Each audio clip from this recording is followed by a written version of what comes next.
Biashara sio pesa. Watu wengi wamekuwa wanatafuta sana pesa, lakini hawajui kwamba ili uweze kupata pesa na pesa zikufanyie kazi unahitaji kitu kimoja tu ambacho kinaitwa mfumo.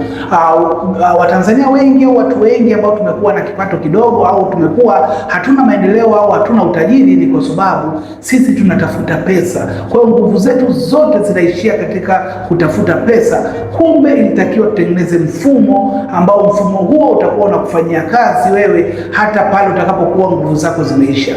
Ndio maana matajiri wengi sana utaona kwamba wao hata wakiwa wamelala wamesafiri bado biashara zao zinaendelea kuwaingizia pesa.